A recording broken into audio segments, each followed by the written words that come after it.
Mohon izin moderator, suaranya belum terdengar ya.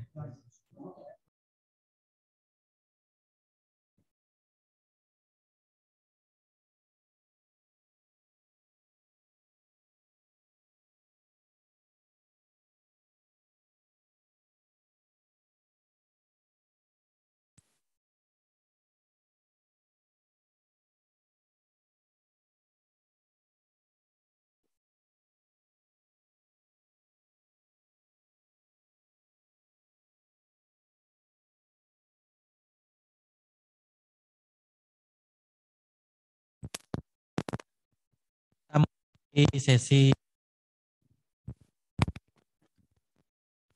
kajian penyusunan dupak jabatan fungsional teknik penyataan lingkungan yang akan dibawakan oleh Bapak Rio Teguh Sukarto ST.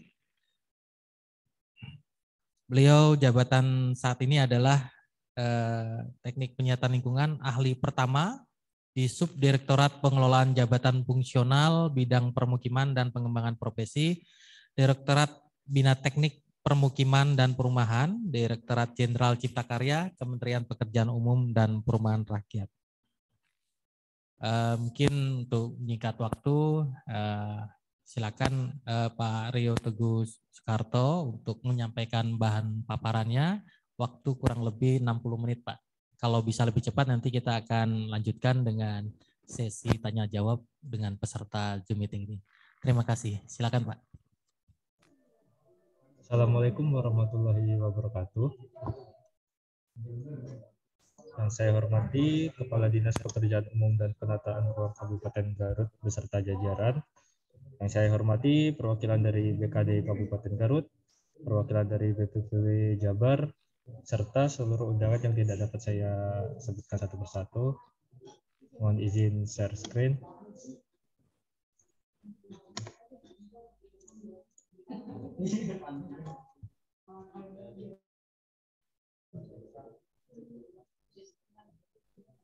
Apakah sudah terlihat share screen-nya?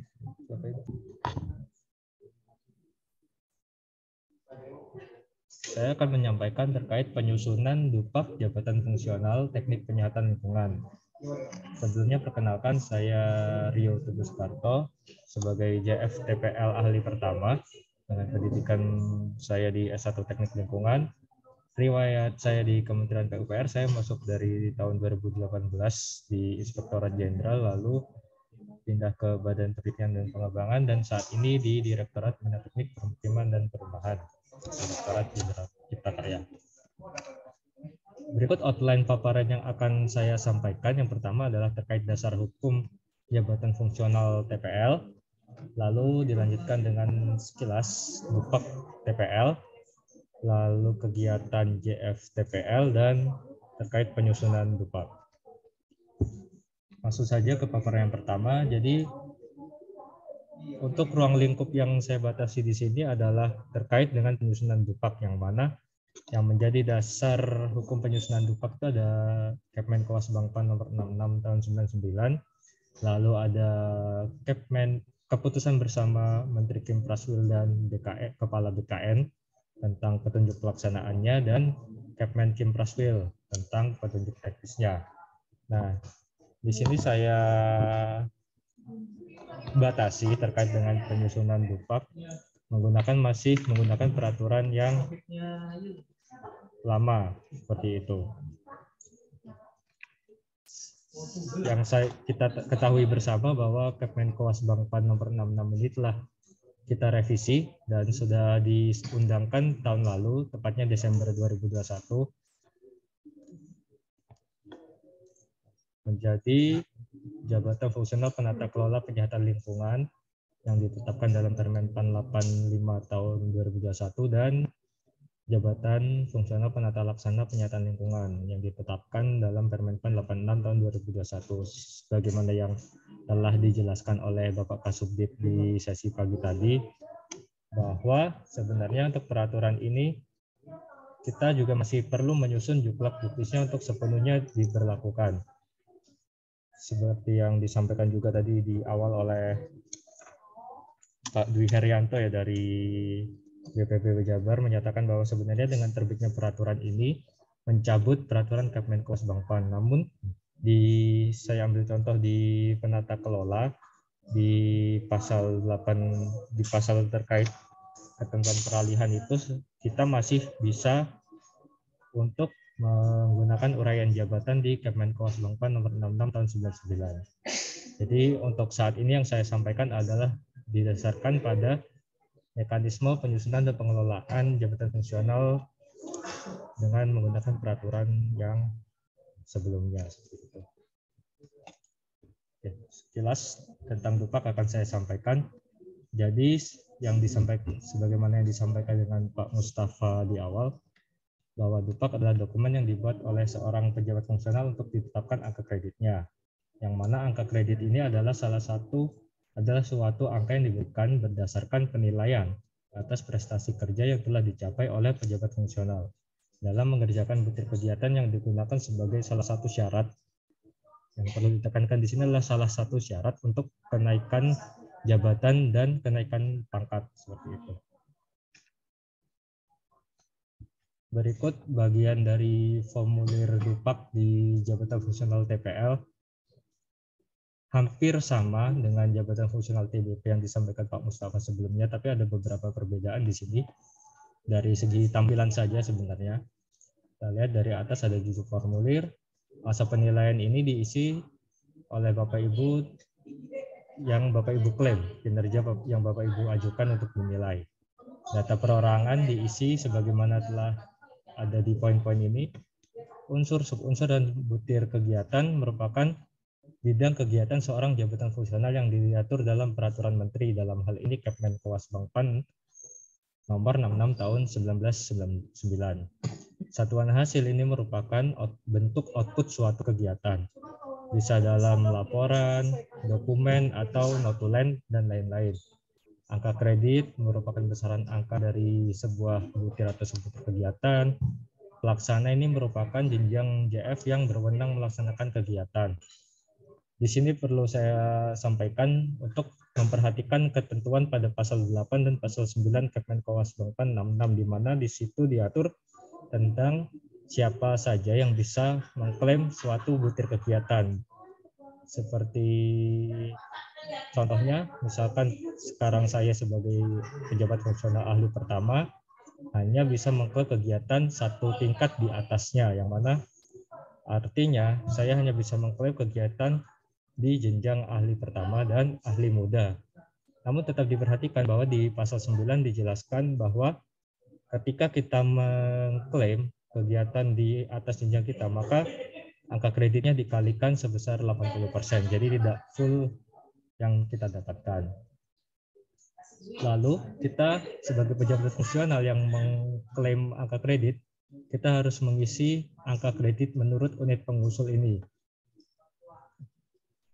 Menurut unit pengusul kita isi angka kredit di kolom baru saja seperti itu, karena kita tidak tahu kalau butir lama ini, nanti kita akan lihat bersama-sama, kita tidak akan tahu rincian butir-butir mana saja yang kita punya di penilaian angka kredit sebelumnya. Sementara kita harus mengisi butir baru ini yang kita usulkan seperti itu. Lalu ini ada kolom untuk penilai, tim penilai. Lanjut saja ke poin kegiatan JFTPL. Jadi untuk definisi JFTPL sendiri kan menurut Kemenkes Bangpan adalah PNS yang diberikan tugas, tanggung jawab, wewenang, dan hak secara penuh oleh pejabat yang berwenang untuk melakukan kegiatan teknis fungsional, penyelenggaraan pengelolaan air minum, air limbah, sampah, dan drainase. Jadi selama kegiatan kita ada di keempat bidang ini, seorang JFTPL berhak untuk memperoleh kredit atas kegiatan yang dilakukan. Secara rinci kurang lebih seperti ini berdasarkan unsur kegiatan yang ada di Kemenkes Bangpan nomor 66 tahun 99. Di sisi kiri kita bisa lihat penyelenggaraan pengelolaan air minum, air limbah, sampah, dan drainase. Mulai dari pemrograman, pengelolaan air minum, air limbah, sampah, dan drainase, penyelenggaraan pengadaan jasa konsultan dan konstruksi, penyelenggaraan pengaturan dan pembinaan, penyelenggaraan penyuluhan dan penyelenggaraan pemantauan dan evaluasi manfaat. Itu selama yang kegiatan yang kita lakukan berkaitan dengan unsur-unsur ini, kita bisa klaim untuk diperoleh angka kreditnya. Sementara untuk pendidikan, pengembangan profesi, dan penunjang kurang lebih sama seperti yang disampaikan di sesi sebelumnya oleh Pak Mustafa. Yang beda hanya di bidangnya saja. Di keempat bidang tadi, air minum, air limbah, sampah, dan drainase. Langsung saja untuk ke penyusunan dupak.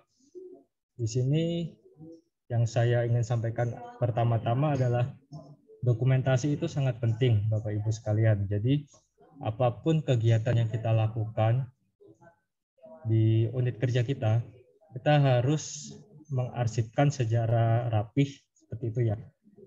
Kegiatan bukti-bukti suatu kegiatan tersebut, mulai dari dasar pelaksanaan kegiatannya sampai pelaksanaan dan pelaporannya seperti itu. Dengan demikian kita bisa untuk menyusun dupak ini. Karena yang harus kita ketahui bersama, dupak kan disampaikan ke tim penilai, yang mana tim penilai ini tidak kita kenal. Dan tim penilai juga tidak kenal sama Bapak Ibu. Nah, kita tidak tahu apakah tim penilai memahami apa yang kita kerjakan di unit kerja kita, dan tim penilai juga tidak tahu apa yang Bapak Ibu benar-benar kerjakan di unit kerja kita. Makanya untuk meyakinkan tim penilai memberikan angka kredit sesuai yang kita inginkan, kita harus melaporkan sebaik mungkin kegiatan-kegiatan kita yang telah kita lakukan. Misalnya di sini saya melakukan kegiatan penyuluhan terkait pengelolaan sampah di suatu wilayah seperti itu. Nah, di sini saya mendokumentasikan semua kegiatannya dan diusulkan menjadi dupak. Lanjut saja ke sini. Bagaimana cara menyusun dupak? Jadi sebenarnya simpel aja. Untuk menyusun dupak ini kita hanya perlu mengerjakan tugas yang telah diberikan kepada kita dan kumpulkan semua dokumentasinya. Mari kita buka saja.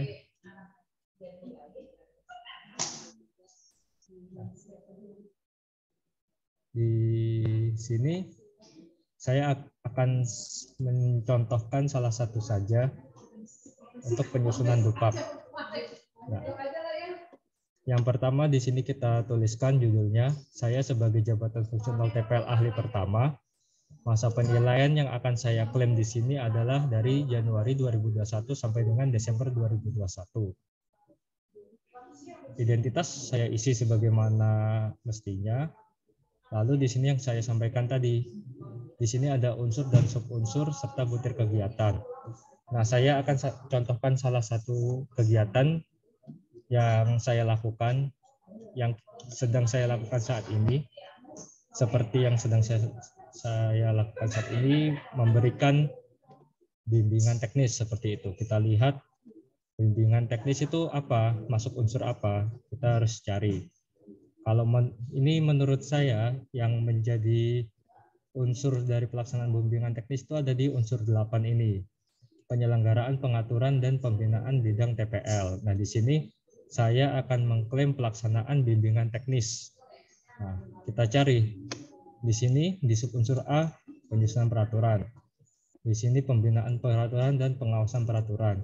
Saya merasa yang paling cocok untuk pelaksanaan bimbingan teknis itu masuk di pembinaan pengaturan ini. Kita turun ke butirnya. Nah, di sini. Nah, kita lihat di sini. Kita lihat bahwa untuk pembinaan pengaturan ini yang melakukan, kita lihat jenjangnya terlebih dahulu. Ada ahli muda, ahli utama, ahli madya, dan ya ahli muda. Seperti itu. Seperti yang saya sampaikan di awal bahwa seorang jafung hanya boleh mengklaim maksimal 1 tingkat di atas jenjangnya. Nah, di sini yang saya lihat berarti ahli mudanya. Saya lihat TPL ahli muda itu hanya ada di 2 butir ini. Maka yang akan saya klaim adalah di sini, melakukan sosialisasi dan diseminasi terkait menyusun bahan dan metode. Nah, seperti itu. Misalkan seperti itu. Jadi, saya akan mengklaim butir kegiatan ini. Lalu kegiatan apa yang saya klaim? yang saya sampaikan tadi, saya akan mengklaim kegiatan BIMTEK. Nah, di sini ada, ini salah satu contoh saja Bapak Ibu sekalian terkait pelaksanaan BIMTEK yang metode yang inti substansi kegiatannya kurang lebih sama dengan kegiatan kita hari ini terkait bimbingan teknis. Di sini apa saja yang saya lampirkan? Pertama adalah SK dari pimpinan. Di sini ada kegiatan sosialisasi regulasi jabatan fungsional TBP dan TPL. Di sini ada nama saya sebagai wakil ketua.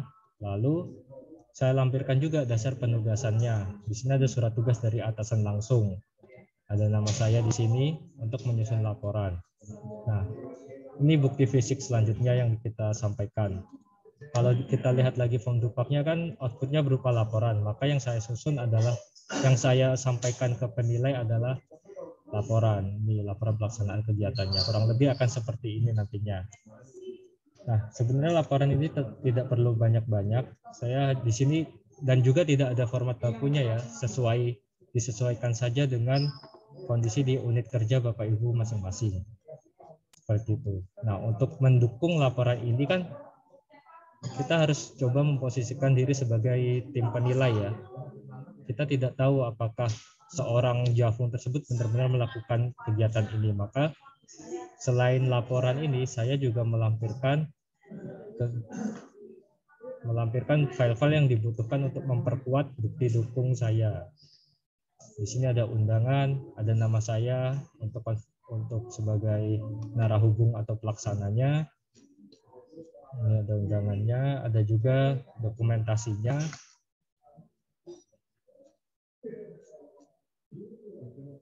Seperti ini Bapak Ibu, kurang lebih seperti itu. Sebenarnya untuk ini belum ada pengaturan yang mengikat. Jadi sebenarnya disesuaikan dengan kreativitas dan kondisi di unit kerja Bapak Ibu masing-masing. Dari tim penilai tidak akan terlalu saklek untuk harus seperti ini, harus seperti itu, tapi selama memang Bapak Ibu sekalian mengerjakan kegiatan tersebut dan bisa dibuktikan, bisa disampaikan bukti-buktinya, tim penilai pasti akan memberikan kredit terhadap kegiatan yang Bapak Ibu nilai. Selanjutnya setelah kita tahu masuk butir mana kegiatan yang telah kita lakukan tadi, kita tuliskan di SPMK. SPMK itu adalah sebagaimana di Juklak yang saya sampaikan di awal, diatur bahwa untuk menyusun dupak perlu wajib untuk melampirkan SPMK. Formatnya sudah ada, Bapak Ibu tinggal ikuti formatnya saja dan tuliskan di sini. Saya melaksanakan sosialisasi regulasi JF TPL di Provinsi Jateng, misalkan seperti itu. Seperti output yang saya klaim. Berapa kali volume kegiatan yang saya lakukan? 1 kali. Angka kreditnya adalah 0,54. Tapi karena kegiatan tersebut adalah kegiatan ahli muda, saya hanya dapat 80% dari angka kredit yang ditetapkan di Kemenkes Bangpar. Sementara untuk keterangan ini, saya tuliskan kode kegiatannya yang ada di form dupak 8B2A seperti itu. 8B2A. Di sini saya tulis 1. Jadi untuk kegiatan yang saya klaim terkait bimbingan teknis, saya mendapat nilai 0,432.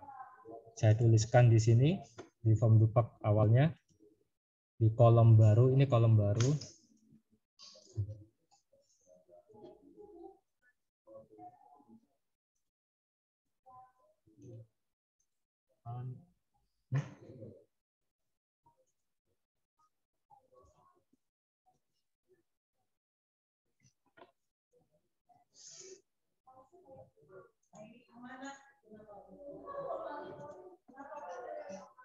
Di kolom baru, kolom N ini kolom baru, maka saya isi semuanya di kolom baru angka kredit yang saya klaim seperti itu.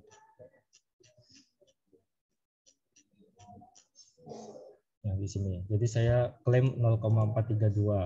Sementara kan saya tidak tahu penilaian sebelumnya saya dapat berapa di butir ini. Saya hanya memasukkan penilaian sebelumnya di jumlah, karena di PAK yang akan kita terima, kita hanya dapat rekap nilai per unsur. Nah, di sini ditulis jumlah angka kredit yang telah saya punya, dan di sini ditulis angka kredit yang saya klaim. Begitu seterusnya sampai seluruh kegiatan yang kita lakukan masuk ke dalam Dupak seperti itu.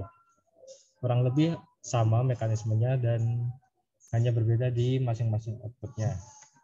Lalu untuk kelengkapan Dupak periode kenaikan pangkat Oktober 2002 ini, saya sampaikan bahwa berikut kelengkapannya. Ada 7 kelengkapan yang harus Bapak Ibu sampaikan terkait pertama surat usulan penilaian Dupak, surat pernyataan melaksanakan kegiatan, SKP, SK pangkat golongan terakhir, SK jabatan fungsional terakhir, penetapan angka kredit terakhir bagi yang memiliki, dan tentu saja berkas penilaiannya yang terdiri dari formulir format Excel dan PDF scan yang bertanda tangan.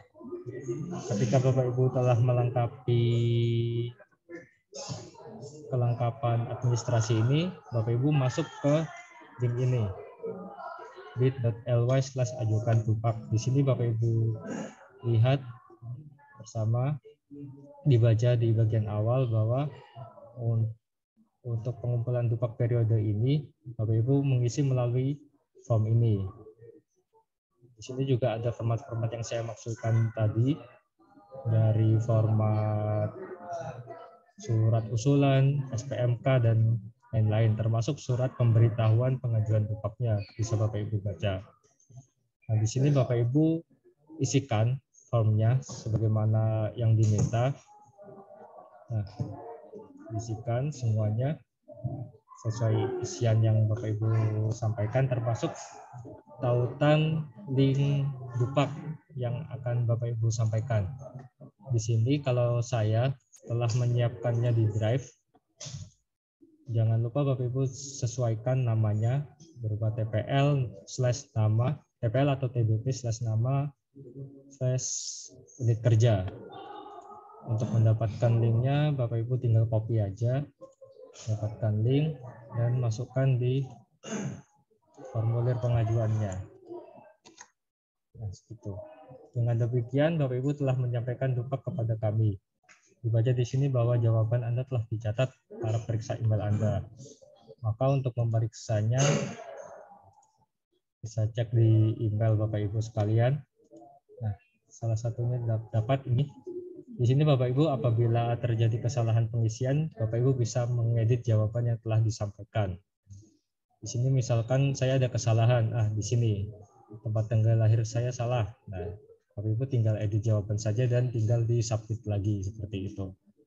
Kurang lebih begitu untuk metode penilaian, metode penyampaian Dupak untuk periode kenaikan pangkat tahun 2022 ini. Berikut beberapa aturan terkait dengan pengajuan dan pengusulan Dupak, mulai dari Kemenkewasbangpan dan surat edaran yang telah disebutkan juga oleh Pak Kasubdit di awal paparan tadi. Bapak Ibu bisa download di sini untuk dipelajari lebih lanjut, seperti itu.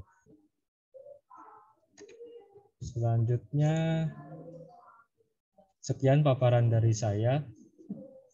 Ya, saya ingin lebih banyak berdiskusi dengan Bapak Ibu terkait pengajuan Dupak khususnya untuk jabatan fungsional TPL. Selain dengan sesi diskusi ini, Bapak Ibu bisa menghubungi kami di pjfpp.bintek.jk@gmail.com atau melalui email pribadi saya di rioteguh@pu.go.id. Dan juga Bapak Ibu pejabat fungsional TPL diharapkan bergabung di sini di grup WhatsApp kami di bit.ly/grup WA TPL. Di situ Bapak Ibu bisa sharing atau bertanya atau memperoleh informasi terkait jabatan fungsional teknik penyihatan lingkungan. Di situ berkumpul para pejabat fungsional TPL baik dari Kementerian PUPR dan juga instansi daerah, seperti itu. Sekian dari saya kembalikan ke moderator untuk sesi diskusi. Terima kasih. Wassalamualaikum warahmatullahi wabarakatuh.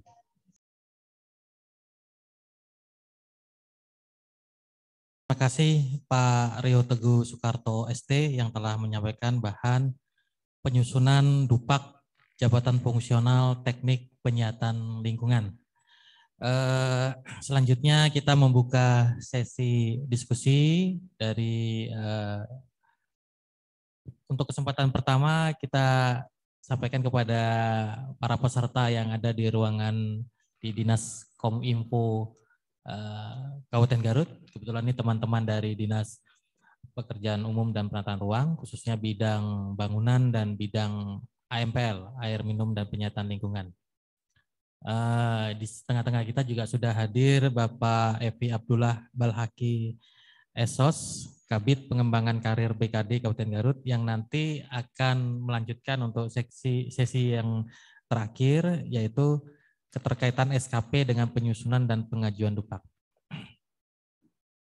Mangga silakan Bapak Ibu sekalian yang ingin menyampaikan pertanyaan, atau mungkin Pak Rio tadi kan ada pertanyaan Bu Nining ya, kalau tidak salah dari Cimahi, itu masih ada sangkut pautnya dengan JFTPL. Mungkin ada yang ingin ditambahkan dari informasi itu, nanti bisa sambil dilengkapin aja jawabannya. Silakan dari rekan-rekan, ada yang ingin menyampaikan ini, terutama dari bidang AMPL ini.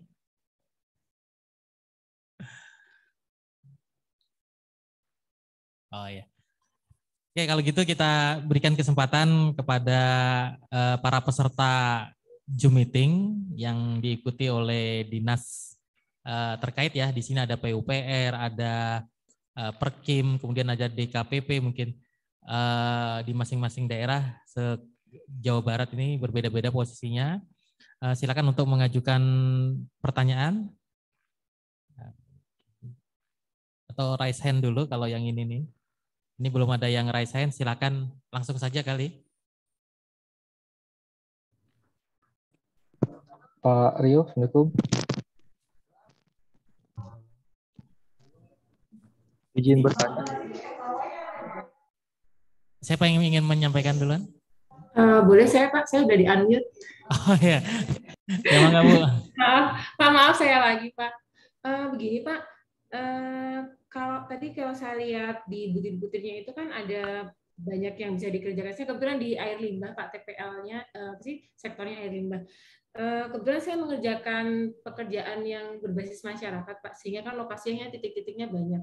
Sedangkan tadi kalau kita lihat butir-butirnya juga ada banyak tugas yang bisa kita kerjakan, misalnya dari mulai perencanaannya, terus nanti pada saat pelaksanaan juga ada pekerjaan yang bisa dilaksanakan, juga pada saat pasca konstruksi ada sosialisasi, pasca konstruksi penyuluhan. Nah, apakah kemudian kalau misalnya outputnya laporan, Pak, apakah kemudian laporan-laporannya itu bisa dibuat untuk masing-masing lokasi dan bisa diklaim untuk masing-masing lokasi? Demikian, terima kasih, Pak.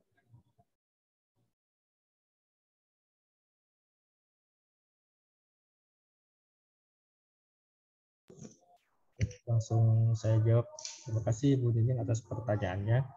Jadi ini terkait bidang kegiatan air limbah di pemberdayaan masyarakat atau Sanimas seperti itu ya Bu. Jadi kalau yang kami tahu, kalau kegiatan Sanimas kan memang terbagi-bagi banyak lokasi seperti itu ya Bu. Ya, betul Pak. Ya. Nah, lokasinya sebenarnya setiap ada output yang dihasilkan dari pelaksanaan suatu kegiatan, baik itu di perencanaan, di pelaksanaan, dan pasca pelaksanaan kan masing-masing ini ada output dari suatu kegiatan yang berbeda-beda tersebut. Nah, kegiatannya apakah bisa dilakukan per lokasi? Sebenarnya bisa Bu, bisa. Sangat bisa dibuat untuk masing-masing lokasi, tapi kami dari tim penilai mendapat informasi dari tim penilai bahwa kami sudah mulai mempertimbangkan untuk norma angka kredit tiap tahun seperti itu. Nah, kalau Ibu baca di Permenpan 13 2019, di situ dijelaskan bahwa ada ketentuan angka kredit minimum dan angka kredit maksimum. Di situ kami lihat kewajarannya tim penilai maksud saya akan melihat kewajarannya dari seorang pejabat fungsional dalam melakukan kegiatan. Misalkan yang saya tahu saya ahli pertama, maka angka kredit minimal tahunan saya adalah 12,5, sementara maksimalnya adalah 150% dari angka kredit minimal atau 18,75. Nah, ketika Ibu mengklaim kegiatan Sanimas yang ada banyak lokasi itu, maka kan otomatis angka kreditnya akan banyak seperti itu ya Bu ya, karena outputnya juga semakin banyak. Tapi ketika melebihi 18,75 tadi misalkan, itu tim penilai akan melakukan pertimbangan. Meskipun saat ini masih belum diberlakukan secara utuh, tapi kami juga akan memonitor itu seperti itu. Kan tidak mungkin seorang pejabat fungsional yang memiliki waktu kerja yang sama dalam 1 tahun bisa memiliki angka kredit yang berlipat-lipat dibandingkan pejabat fungsional lainnya, seperti itu. Seperti itu. Jadi memang tidak apa-apa kalau mau dibuat per lokasi. Karena kan maksud saya gini Pak, kalau lokasinya banyak kan effortnya juga lebih banyak juga gitu maksud saya Pak. Ya betul Bu. Betul sekali yang Ibu sampaikan bahwa memang ketika semakin banyak effort yang kita keluarkan, seharusnya kredit yang kita dapat itu semakin tinggi juga. Tapi tetap saja kita lihat kewajarannya seperti itu. Karena angka kredit itu sudah dirumuskan, ada rumusannya besaran angka kredit itu. Jadi dilihat juga kewajarannya yang saya sebutkan tadi. Seperti itu, Bu. Terima kasih, Pak. Ya.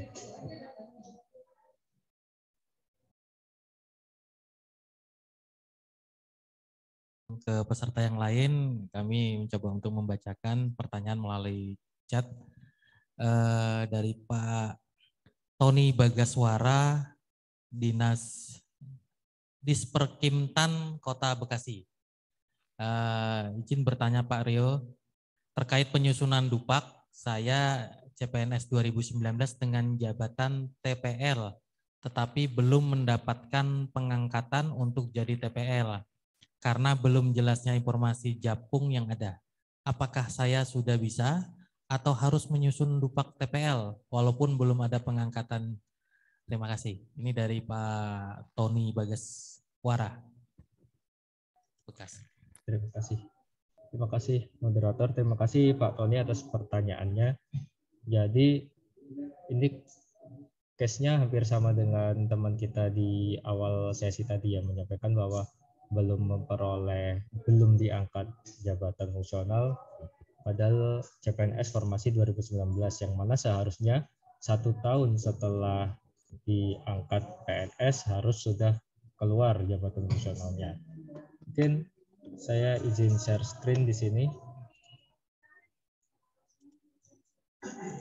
Nah, di sini untuk Pak Tony, untuk kelengkapan Dupak kita pada periode ini harus lengkap ketujuh-tujuhnya seperti itu. Mungkin untuk PAK ada yang tidak punya, bisa ditanyakan lagi ke unit kerjanya, atau ketika di SK-nya sudah tercantum PAK juga angka kredit penyetaraan misalnya itu juga boleh disampaikan. Yang penting ada angka kreditnya. Namun yang salah satu yang wajib di sini adalah SK jabatan fungsional. Nah, ketika seorang PNS belum diangkat Javum, kami mohon maaf, PNS tersebut belum bisa mengajukan Dupak. Tapi ketika case-nya seperti Pak Tony tadi, kan sebenarnya sudah formasi 2019, sudah seharusnya diangkat sebagai jabatan fungsional. Kami ada ini surat edaran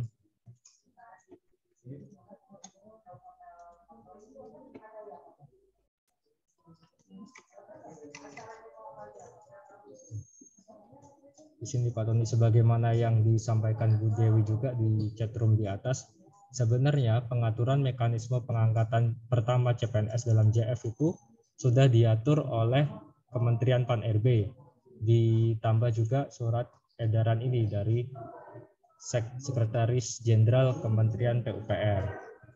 Kita lihat dulu di sininya.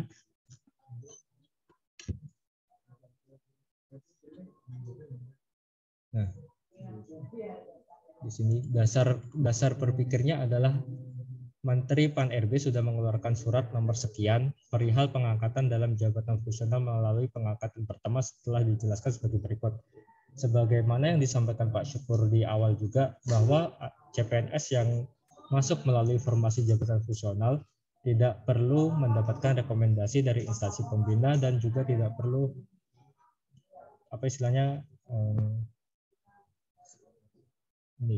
uji kompetensi.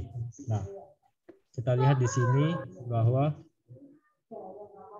di poin 3, bagi CPNS yang telah diangkat PNS dapat dilakukan pengangkatan dalam JF oleh pejabat yang berwenang. Dalam hal ini untuk teman-teman di instansi daerah oleh pejabat yang berwenang di instansi daerah masing-masing tanpa melalui rekomendasi dari instansi pembina.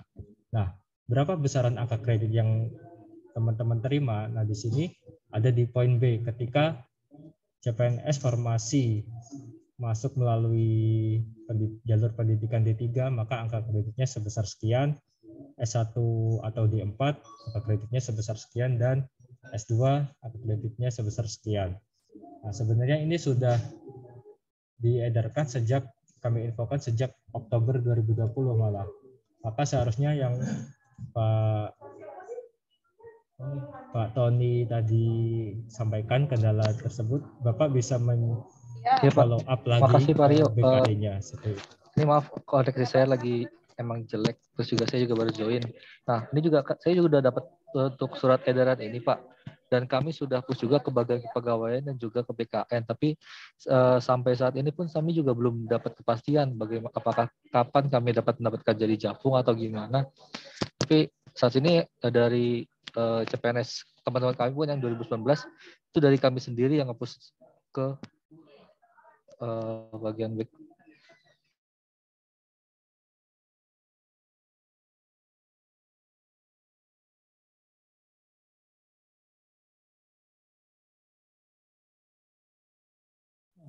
Pak Rio sudah terjawab ya tadi ya? Ya. Sebenarnya untuk teman-teman formasi 2019 berarti ya Pak Tony ya. CPNS formasi 2019 ya.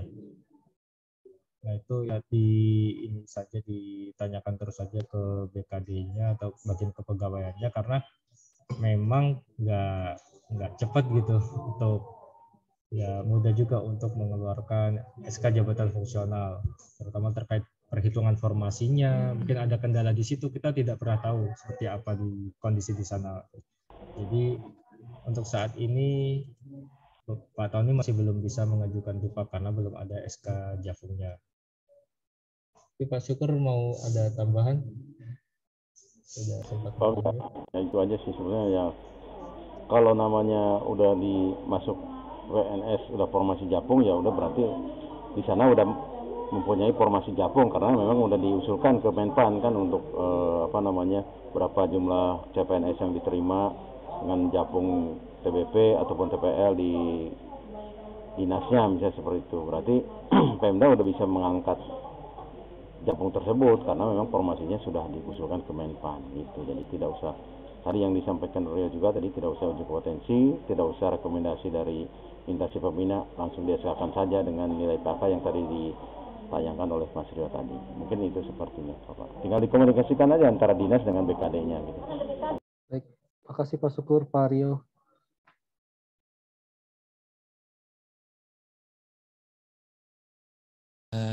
Tambahan pelengkap dari Pak Syukur tadi. Untuk selanjutnya, sebelum bila mana ada yang pertanyaan lagi, kami ingin mengingatkan kepada para peserta untuk tidak lupa mengisi absen dan form feedback yang ada di chat. Dan ini permintaan dari peserta kepada panitia, tolong di-share lagi semua bahan dari penyaji yang pertama sampai yang terakhir biar ini apa? Karena mungkin tadi ada yang belum sempat mendownloadnya. Silakan Bapak Ibu sekalian, para peserta Zoom meeting, bila mana ada lagi pertanyaan terkait dengan materi yang keempat ini, penyusunan DUPAK JF Teknik Penyihatan Lingkungan. silakan kami buka kesempatan lagi.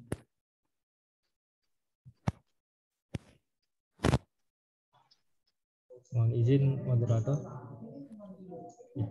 Izin Pak. Jadi kami ada yang ingin kami sampaikan terkait video terkait penyusunan dupak dari Pak Galih. Mungkin jika tidak ada pertanyaan lagi bisa kami share, boleh?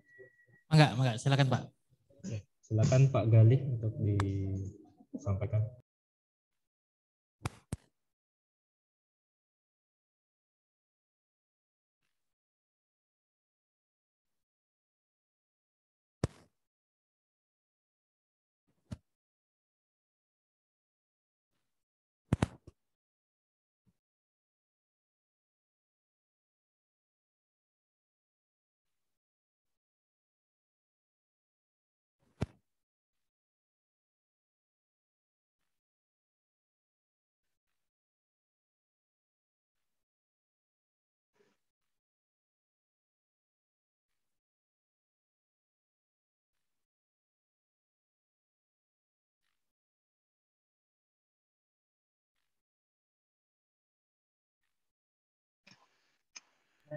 Mohon maaf Pak, ada kendala teknis, izin share screen.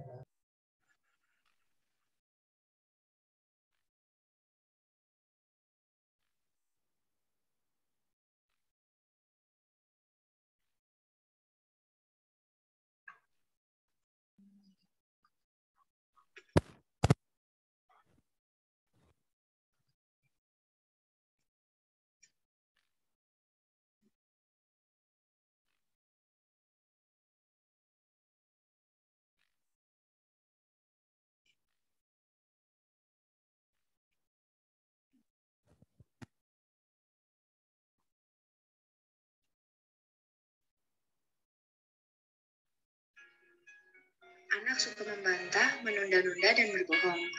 Anak penakut, pengecut, dan suka mempermasalahkan segala hal. Jangan pura-pura tidak mengetahuinya. Anda harus menumbuhkan kemampuan manajemen diri anak.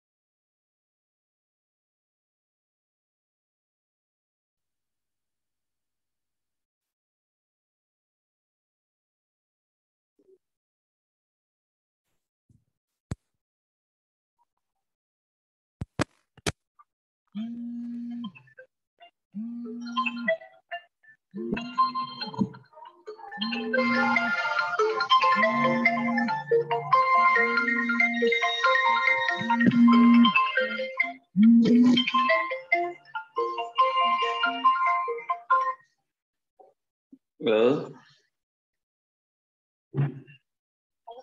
Ya, Bu.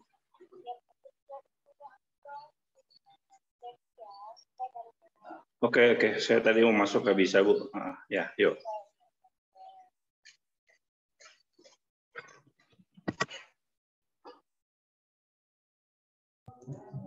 Mohon maaf Pak, ternyata ada kendala dari operator. Saya kembalikan ke moderator, barangkali ada pertanyaan lagi Pak. Rio, ini mungkin kesempatan sekali lagi kami sampaikan kepada para peserta bila ingin menyampaikan pertanyaan. Enggak.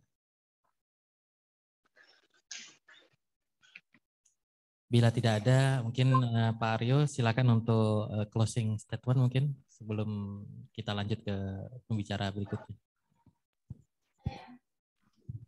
Terima kasih banyak Pak Moderator atas kesempatan yang diberikan. Terima kasih banyak kepada Dinas Pekerjaan Umum dan Penataan Ruang Kabupaten Garut yang telah memfasilitasi penyelenggaraan BIMTEK ini. Kami harap setelah mengikuti BIMTEK ini dari pagi hingga sesi kami KTPL ini, Bapak Ibu sekalian sudah siap untuk mengumpulkan dupak, karena mengumpulkan dupak sesuai dengan kegiatan Bapak Ibu di unit kerja masing-masing, seperti itu.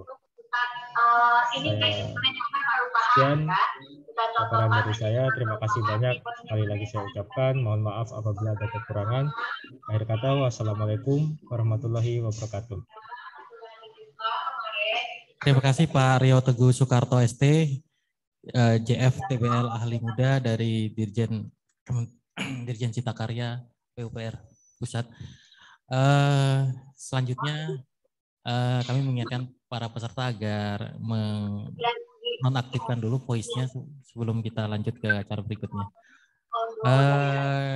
Kita masuk ke sesi terakhir. Ini yang akan memaparkan adalah Bapak Evi Abdullah Balhaki, Esos. Beliau adalah Kabid Pengembangan Karir Badan Kepegawaian Daerah Kabupaten Garut yang akan membawakan materi keterkaitan SKP dengan penyusunan dan pengajuan DUPAK. Bangga Pak Evi, ini mungkin bisa dibantu nanti dengan share screen dan lain-lain dari panitia. Di sini juga bisa, biar langsung live. Bangga Pak.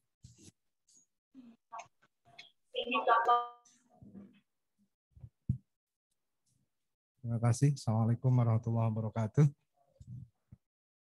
Bismillahirrahmanirrahim. Wassalatu wassalamu ala rasulillah amma ba'du. Saya hormati tentu teman-teman panitia dari PUPR Kabupaten Garut. Kebetulan banyak sahabat saya. Bapak Ibu narasumber dari pusat, dari provinsi, juga Bapak Ibu peserta, baik secara langsung yang hadir sama-sama hadir di ruangan ini, di Skominfo, maupun yang hadir secara virtual melalui Zoom. Lebih dahulu, tentunya kami atas nama pribadi dan atas nama pimpinan mengucapkan selamat dan apresiasi yang luar biasa kepada Dinas PUPR Kabupaten Garut yang telah memiliki sebuah prakarsa, inisiatif, dan tentunya bukti nyata bagaimana melakukan hal-hal yang memang harus dilakukan. Sedikit kami agak terenyuh, Pak. Harusnya BKD yang punya inisiatif seperti ini, tapi alhamdulillah tak ada rotan akan terjadi. Pemberian BKD itu alhamdulillah. Oleh karenanya kami menyambut baik, mudah-mudahan ini tidak hanya satu kali dan tidak hanya sebatas formalitas, tapi memang betul-betul mendapatkan tindak lanjut sebagai mestinya. Baik Bapak Ibu yang saya hormati, dalam kondisi itu jam-jam rawan ini mudah-mudahan tidak terjadi kerawanan. Yang jelas tidak terbantahkan jam seperti ini jam rawan, terkecuali ada beberapa teman yang bisa membuat gaduh kerawanan sehingga menjadi aman. Baik, sebagaimana kami tadi disampaikan oleh moderator bahwa kami mendapatkan tugas untuk lebih tepatnya sharing ngobrol hal-hal terkait SKP dan DUPAK. Ketika kami melihat runut dari awal, barusan juga sempat mengikuti dari Pak Rio, bahwa sebetulnya kami memiliki tugas yang cukup rendah, yang cukup ringan, hanya tinggal menyimpulkan bahwa memiliki keterkaitan yang luar biasa, amat sangat terkait antara SKP dan DUPAK. Selesai, wassalamualaikum, harusnya seperti itu. Baik Bapak Ibu yang saya hormati, namun demikian perlu kita sepakati bahwa ketika berbicara DUPAK, maka di situ tadi saya sepakat dengan pertanyaan kami sudah, mohon maaf, kami mengisi formasi CPNS fungsional teknik bangunan dan permukiman tapi 2019 tapi sama saat ini belum juga diangkat. Itu adalah sebuah pertanyaan, sehingga berikutnya, apakah saya harus membuat PAK, bagaimana status saya, dan seterusnya, sehingga dalam kesempatan ini, maka izinkan kami untuk sedikit merefresh, saya berangkat dari awal dulu, siapa kita, kurang lebih bagaimana kita, dan harus seperti apa kita, kurang lebih seperti itu, mohon dilanjutkan. Hari ini PNS sudah memiliki sebuah perubahan masuk pada sebuah paradigma atau kebijakan yang baru, tidak lagi dikenal PNS secara utuh, tapi dikemas dengan aparatur negara atau aparatur sipil negara. Aparatur lembaga negara itu ada ASN, ada militer, lalu di situ ASN ada PNS dan P3K, sehingga bunyi di Undang-Undang 5 bahwa PNS itu adalah sebuah profesi, ASN itu adalah sebuah profesi, maka dituntut untuk profesional, sehingga di situ dituntut adanya proporsionalitas jabatan sehingga perlu dilakukan pembinaan. Dan mudah-mudahan ini adalah salah satu pembinaan walaupun faktanya ini adalah inisiatif dari PUPR. Mudah-mudahan ini menjadi salah satu meringankan tugas kami di BKD. Kebetulan saya di bidang pengembangan karir. Lanjut. Setelah itu baru berbicara jabatan. Kenapa demikian? Karena ketika berbicara Dupak, ketika berbicara ASN, ketika berbicara PNS dan P3K, maka di situ ada jabatan dulu. Ketika setelah berbicara jabatan, maka di situ ada yang wajib mengumpulkan angka kredit melalui proses Dupak, ada yang tidak diwajibkan mengumpulkan angka kredit. Sehingga mana yang diwajibkan angka kredit, mana yang tidak diwajibkan angka kredit, salah satunya adalah dikemas atau kita berangkat dari jabatan pada atau di lingkup ASN, bahwa berdasarkan Undang-Undang 5 jabatan itu terbagi menjadi 3. Yang pertama jabatan pimpinan tinggi, ada 3 klasifikasi. Yang pertama jabatan pimpinan tinggi utama, jabatan pimpinan tinggi madya, jabatan pimpinan tinggi pratama. Jabatan pimpinan tinggi pratama itu kalau kita mengacu ke konsep lama itu setara dengan eselon 1. Mohon maaf, eselon 2A, 2B, 2A, 2B, S jabatan pimpinan tinggi madya, 1A, 1B non kepala, lalu jabatan pimpinan tinggi utama, eselon 1A yang menjadi atau mengapply sebuah instansi pemerintah. Lalu ada kita kenal jabatan administrasi, dikemas dibagi menjadi 3, ada administrator setara dengan eselon 3, pengawas setara dengan eselon 4, dan pelaksana setara dengan staf atau jabatan fungsional umum tempo hari atau dengan konsep yang lama. Hari ini kemarin di akhir 2020 kita bukan dikejutkan, kita dihadapkan pada fakta administrator dan pengawas itu dilakukan penyetaraan untuk di tingkat pusat, adapun untuk di tingkat pemerintah daerah yang disetarakan itu baru pada posisi pengawas saja, sehingga teman-teman di UPR baik di Kabupaten Garut maupun di pemerintah kabupaten kota yang lainnya juga banyak yang sedikit terkendala siapa saya, bagaimana saya, kurang lebih seperti itu. Lalu jabatan fungsional. Jabatan fungsional kita kenal ada keahlian, ada keterampilan, keahlian utama muda madya pertama, walaupun tidak semuanya, tidak setiap jabatan fungsional itu memiliki sampai pada level utama. Ada salah satu atau beberapa rumpun jabatan fungsional yang di rumpun keahliannya itu belum ada utamanya, tapi baru pada level madya. Lalu keterampilan versi baru itu pemula, terampil, mahir, penyelia. Kalau versi lama ada yang mengatakan pelaksana, pelaksana lanjutan, mahir, penyelia. Demikian mungkin konsep besar bagaimana atau siapa kita, sehingga apakah kita ini wajib mengumpulkan angka kredit melalui Dupak, penyusunan Dupak dan SKP, atau kita cukup terbebas atau tidak diwajibkan untuk berhubungan dengan angka kredit. Lanjut.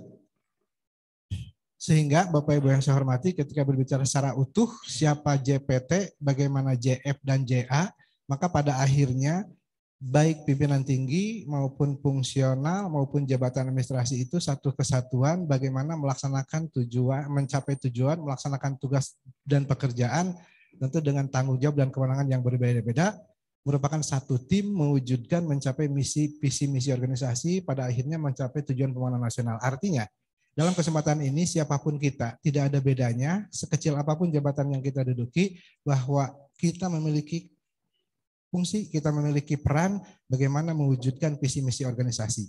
Sehingga apabila ketiga jabatan ini bisa berkolaborasi, berkontribusi maksimal, maka tentu kinerja organisasi akan menjadi luar biasa. Sebaliknya, saat ini kita tidak bisa menutup mata, kami yang di BKD seringkali dihadapkan pada fakta bahwa cenderung dalam tanda kutip, pejabat fungsional itu menjadi pejabat kelas 2. Sampai saat ini seolah-olah jabatan fungsional itu adalah jabatan yang tidak terlalu seksi, jabatan yang tidak terlalu maco.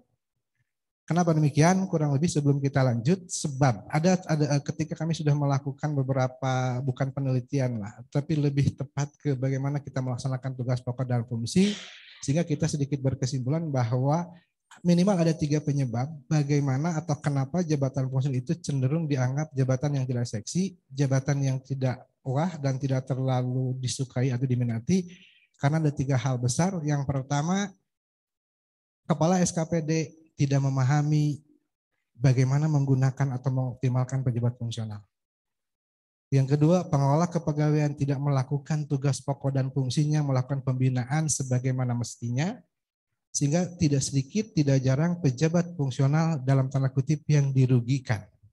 Baik hal-hal terkait dengan haknya maupun terkait dengan kewajibannya yang terkendala karena ketidakmampuan atau keterbatasan informasi yang dimiliki oleh pengelola kepegawaian, sehingga seringkali seolah-olah pejabat fungsional itu dirugikan.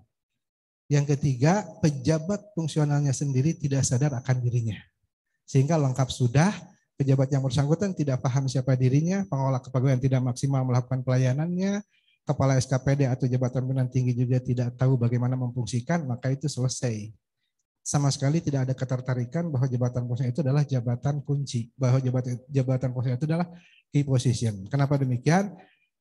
Karena Bapak Ibu yang saya hormati, ketika kita runut dari awal, kapan lahirnya jabatan fungsional? Kapan dibutuhkannya seorang pejabat fungsional? Itu berawal dari fakta. Ketika seorang pejabat pimpinan tinggi, katakan kepala SKPD, Ibu Kadis, ketika beliau di dalam mencapai visi misi organisasi, mewujudkan tujuan pembangunan nasional, tugas pokok dan fungsi Dinas PUPR Kabupaten Garut sudah dibagi habis oleh seluruh pejabat struktural dan pelaksana. Tapi masih ada pekerjaan-pekerjaan lain dan tidak mungkin dilaksanakan oleh pejabat struktural. Maka di situ Kepala SKPD Ibu Kadis berwenang untuk mengusulkan ke Pak Bupati selaku PPK untuk mengangkat salah satu rumpun jabatan fungsional. Sekali lagi saya tekankan, Kepala SKPD memiliki kewenangan untuk mengusulkan ketika seluruh tugas pokok fungsi sudah dibagi habis oleh pejabat struktural. Masih ada pekerjaan-pekerjaan lain yang tidak mungkin dilaksanakan oleh pejabat struktural, maka di situ pasti dibutuhkan seorang pejabat fungsional. Dalam kondisi seperti itu, maka Kepala SKPD memiliki kewenangan mengusulkan kepada Pak Bupati selaku PPK untuk mengangkat salah satu rumpun jabatan fungsional. Sehingga sebenarnya tadi disampaikan bahwa 3 jabatan ini menjadi satu kesatuan untuk berpotensi untuk mempengaruhi kinerja organisasi. Artinya Bapak Ibu yang saya hormati, mohon izin kami untuk mengilustrasikannya di lingkup Dinas Pendidikan, karena saya tidak terlalu paham kalau di lingkup PUPR. Kapan dibutuhkannya seorang pejabat fungsional guru?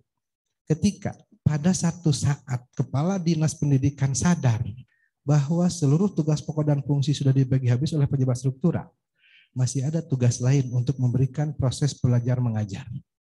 Tidak mungkin dilakukan oleh Bu Kadis, oleh Pak Kadis, tidak mungkin dilaksanakan oleh sekretaris, tidak mungkin juga oleh para kabid. Di situ dipastikan butuh sebuah jabatan untuk melaksanakan pelayanan dasar pendidikan, yaitu memberikan proses belajar mengajar. Maka di situ mulai sadar dibutuhkan sebuah jabatan fungsional yang dinamai menjadi pejabat fungsional guru. Setelah guru terbentuk, pada saat itu masih belum butuh fungsional pengawas. Kenapa? Karena diasumsikan, mohon koreksi, semua pegawai negeri sipil yang mengisi posisi atau jabatan guru itu diasumsikan bisa melaksanakan tugas pokok dan fungsinya melaksanakan proses belajar mengajar itu secara baik dan bertanggung jawab. Tapi faktanya seringkali atau sebagai manusia biasa, seorang fungsional guru yang berbasis keterampilan dan keahlian itu seringkali harus dilakukan pengawasan, sehingga untuk menjamin terlaksananya tugas pokok dan fungsi guru itu ternyata dibutuhkan satu jabatan yang juga jabatan ini tidak mungkin dilaksanakan oleh pejabat struktural. Maka di situ muncul Permenpan tentang fungsional pengawas. Artinya, fungsional pengawas lahir karena dibutuhkan untuk melakukan pengawasan terhadap kinerja guru. Guru lahir karena memang untuk melakukan pelayanan dasar yang tidak mungkin dilaksanakan oleh pejabat struktural di lingkup Dinas Pendidikan. Kurang lebih fakta demikian itu, kurang lebih ketika kita ilustrasikan di lingkup KPUan juga, dipastikan sama. Siapa yang melakukan analisis terkait dengan teknik bangunan dan permukiman? Tidak mungkin oleh Kabid, tidak mungkin oleh Kasubid, tidak mungkin oleh sekretaris, dan juga tidak mungkin oleh Kadis. Sehingga analisis yang dibutuhkan itu yang diharuskan itu pasti harus dilaksanakan, harus dikerjakan oleh seorang pegawai negeri sipil dengan keterampilan dan keahlian tertentu. Sehingga itu lahirnya awal mula kronologi lahirnya jabatan fungsional. Lalu berikutnya, lanjut Pak. Posisi jabatan fungsional dalam organisasi itu sama sekali mewah, sama sekali luar biasa, sama sekali seksi. Kenapa? Karena ketika berbicara organisasi secara utuh, maka di dalam organisasi itu ada pegawai dan ada tugas pokok dan fungsi. Pegawai dan tugas pokok dan fungsi, maka di situ ada pegawai yang mengisi pos-pos tertentu atau jabatan-jabatan tertentu. Maka di situ adalah seringkali jabatan fungsional dan jabatan struktural harus berkolaborasi secara maksimal sehingga pencapaian tujuan organisasi itu bisa diraih secara luar biasa sesuai dengan yang diharapkan. Bapak-Ibu yang saya hormati, ketika kita kembali ke tadi, 3 hal yang besar. Kenapa? Karena faktanya salah satu pendukung kenapa jabatan fungsional itu seringkali dianggap tidak seksi, karena beberapa perangkat atau beberapa fasilitas itu melekat pada jabatan struktural, tidak melekat pada jabatan fungsional.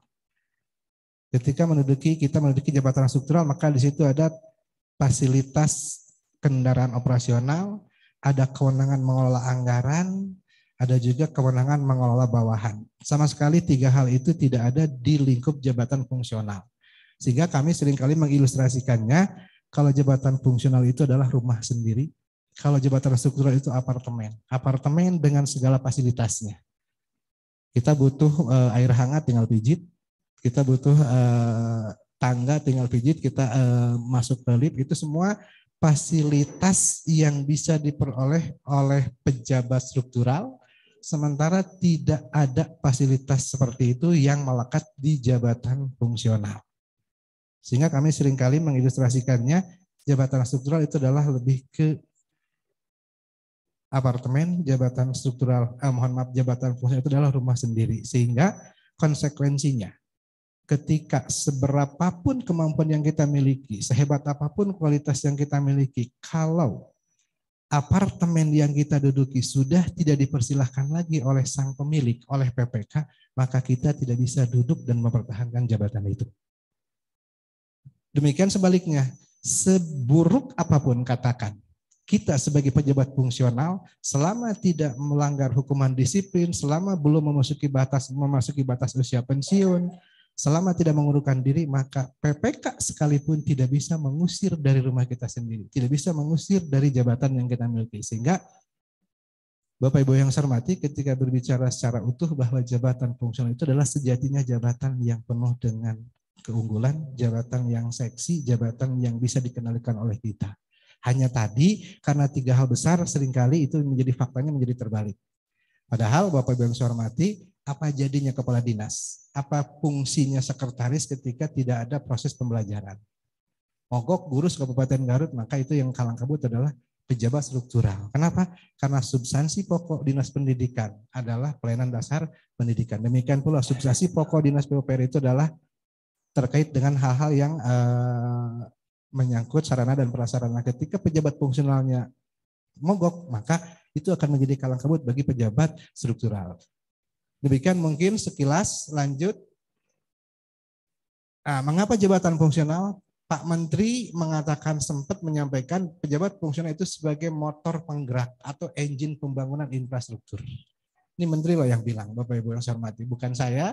Ini Pak Menteri yang bilang bahwa pejabat fungsional itu adalah sebagai motor penggerak, engine pembangunan infrastruktur, sehingga sumber daya manusia yang profesional merupakan faktor utama dalam meningkatkan produktivitas bagi Kementerian PUPR yang memiliki fungsi menyelenggarakan pembangunan infrastruktur. Sehingga dari konsep manajemen kepegawaian bahwa jabatan fungsional itu adalah sebuah jabatan dengan base keterampilan dan keahlian. Sedekat apapun saya, misalkan atau Pak Moderator, Pak Gatot dengan Pak Bupati, ketika tidak memiliki base keterampilan dan keahlian, maka Pak Gatot tidak mungkin bisa diangkat oleh Pak Bupati untuk menjadi fungsional TPL. Tapi ketika Pak Gatot atau siapapun dari kita memiliki kedekatan dan kepercayaan yang luar biasa dari PPK dengan kinerja yang bisa dipertanggungjawabkan, artinya tidak baik-baik amat tapi tidak termasuk jelek. Mendapatkan kepercayaan, maka sekalipun kita tidak berhubungan langsung dengan pekerjaan-pekerjaan itu, mungkin saja Pak Gatot bisa diangkat untuk menduduki salah satu jabatan yang jauh dari kualifikasi pendidikan. Kenapa? Karena itu adalah bukan hak pribadi, bukan sertifikat pribadi, tapi lebih ke apartemen yang menjadi kewenangan pemilik apartemen. Kurang lebih seperti itu, sehingga Pak Menteri menyampaikan bahwa jabatan fungsional itu menjadi motor penggerak, engine pembangunan. Pak Kepala BKN tempo hari menyatakan bahwa jabatan fungsional itu adalah key position, posisi kunci. Bagaimana kita bisa mewujudkan sesuatu, maka kata kuncinya bagaimana kita bisa mengaktifkan atau memfungsikan para pejabat fungsional secara baik dan maksimal.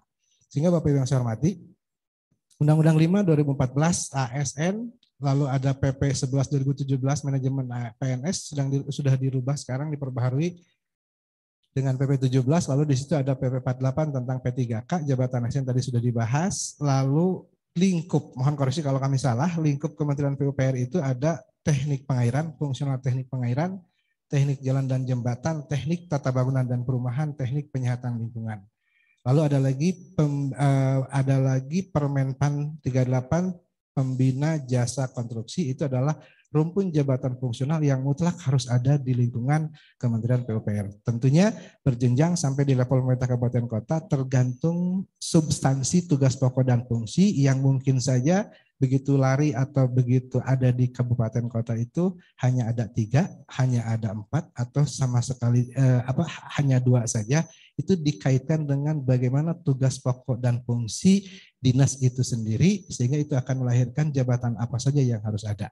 Baik, lanjut Bapak Ibu yang saya hormati, manfaat menjadi pejabat fungsional ketika kita sandingkan dengan jabatan pelaksana, maka minimal ada dari sisi pangkat. Ketika berbicara hak untuk mendapatkan pangkat, maka jabatan pelaksana pangkatnya dibatasi oleh jabatan. Artinya, seseorang yang memiliki kualifikasi pendidikan S1, maka untuk jabatan pelaksana dan struktural itu mentok di 3D. Kalau seorang pejabat fungsional dengan modal kualifikasi pendidikan S1, maka bisa diraih sampai 4E. Seorang pejabat fungsional pendidikan S1 sampai bisa mentok di pangkat puncak 4E. Seorang pejabat pelaksana mentok di 3D. D3, 2C, kalau untuk pejabat fungsional itu mentok di 3D. Jadi perbandingannya luar biasa jauh. Kenapa? Karena pejabat fungsional itu adalah seorang PNS yang mendapatkan kesempatan untuk diangkat dalam jabatan dengan basis keterampilan dan keahlian. Itu mutlak tidak terbantahkan, sehingga seperti tadi kami sampaikan, sedekat apapun kita dengan pimpinan, kalau tidak memiliki base kompetensi, tidak mungkin kita bisa diangkat. Lalu yang kedua, batas usia pensiun. Kalau PNS itu administrator ke bawah, mohon maaf bukan PNS, kalau pelaksana atau struktural administrator ke bawah maka BUP-nya 58, kalau fungsional itu madya ke atas itu 60. Bahkan utama itu bisa nyampe 65 tahun. Yang kedua, yang ketiga, kompetensi itu bersifat umum. Untuk jabatan pelaksana, kompetensinya cenderung bersifat umum, tidak perlu memiliki kekhususan, asal siap diperintah, siap belajar, siap menerima, maka itu kita bisa menduduki jabatan pelaksana.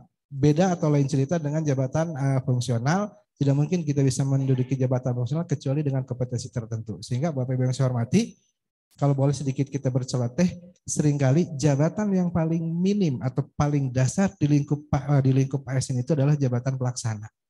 Jadi jabatan pelaksana itu adalah sebuah jabatan yang diisi oleh PNS atau ASN ketika yang bersangkutan tidak memiliki basis keterampilan dan keahlian, belum mendapatkan kepercayaan dari pimpinan. Kenapa harus menduduki jabatan? Karena amanat Undang-Undang 5 bahwa setiap pegawai negeri sipil diangkat dalam pangkat dan jabatan.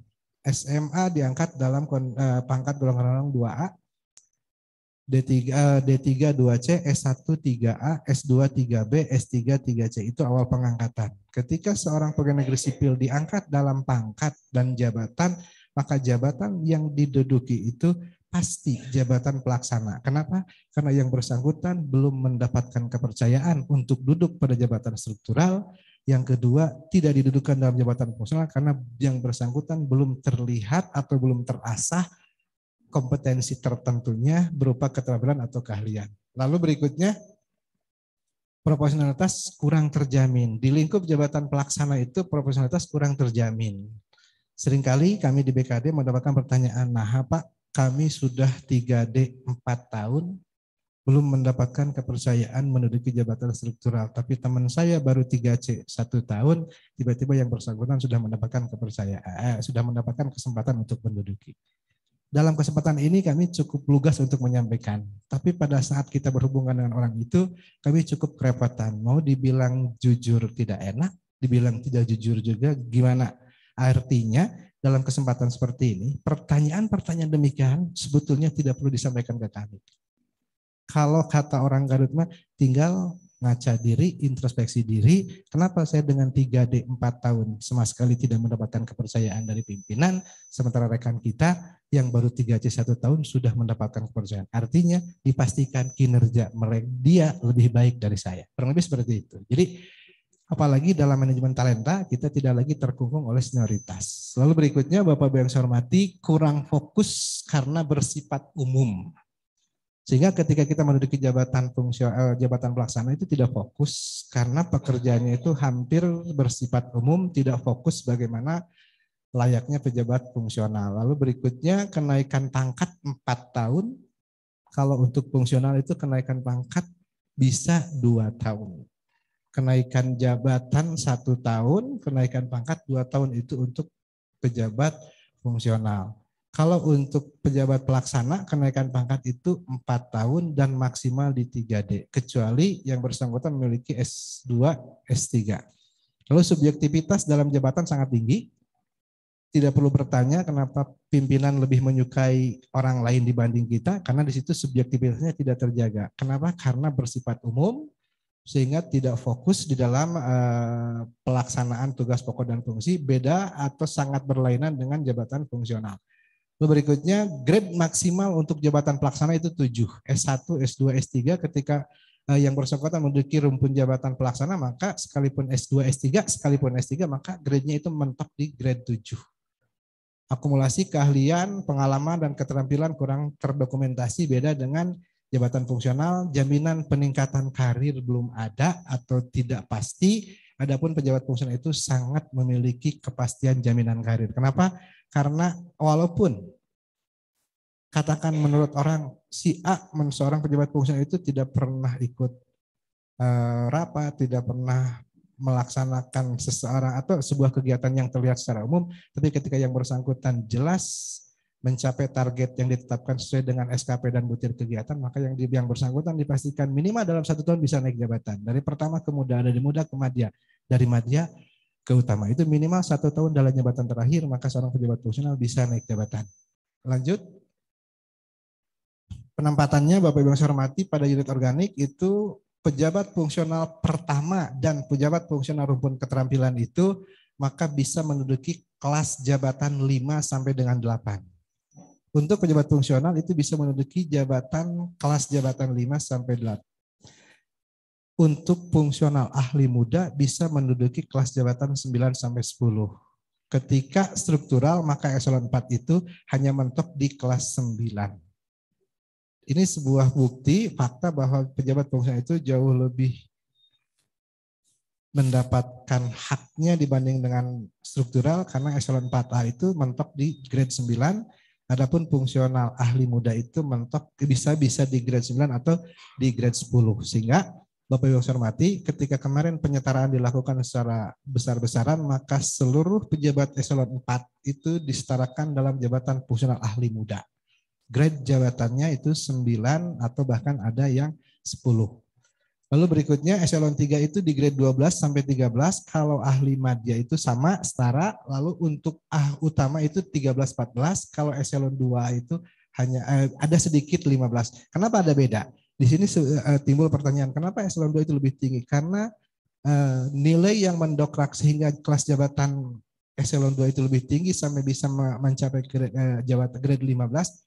Karena yang bersangkutan harus mengendalikan pejabat fungsional, harus mengendalikan sekretaris eselon 3A, harus mengendalikan kabid eselon 3B, harus mengendalikan eselon 4A atau pengawas dan pelaksana. Sehingga nilainya terdongkrak untuk jabatan eselon 2, sehingga mentoknya di grade 15. Lalu eselon 1 di grade 17. Itu terkait dengan penempatan pada unit organik.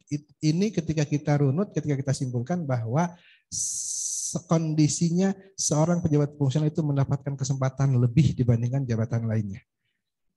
Lanjut. Jenjang jabatan dan angka kredit, saya rasa ini tinggal dibaca saja. Atau ya tinggal dibaca, lanjut.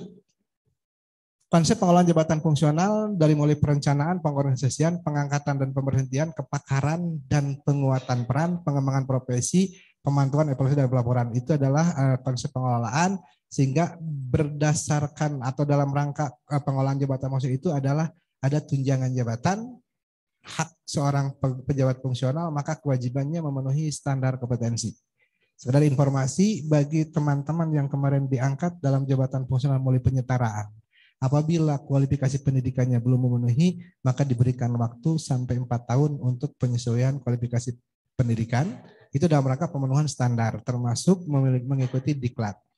Lalu yang kedua, pengembangan kompetensi dan profesi, hak seorang pejabat fungsional, lalu kewajibannya bekerja mandiri sesuai dengan tusi. Jadi tidak lagi dikendalikan, tapi bekerja mandiri dalam rangka mensupport atasan langsung. Nanti ini kaitannya dengan bagaimana SKP seorang pejabat fungsional itu harus bersinergi atau mengintervensi SKP atasan langsungnya dan juga tidak keluar dari butir-butir kegiatan yang sudah termaktub jelas di Permenpan sesuai dengan jabatan fungsional yang diampu. Lalu pola karir yang jelas, maka kewajibannya dokumentasi pekerjaan dalam rangka penyusunan dupak. Artinya, Bapak Ibu yang saya hormati, ketika berbicara jabatan fungsional, maka semua akan terdokumentasi. Ilustrasi sederhana, kemarin kami punya rekan Bu Haji Dini adalah Kasubid Promosi. Beliau melaksanakan tugas dari mulai verifikasi data usulan kenaikan jabatan, jenjang jabatan fungsional, kenaikan jabatan struktural, sama sekali tidak pernah didokumentasikan.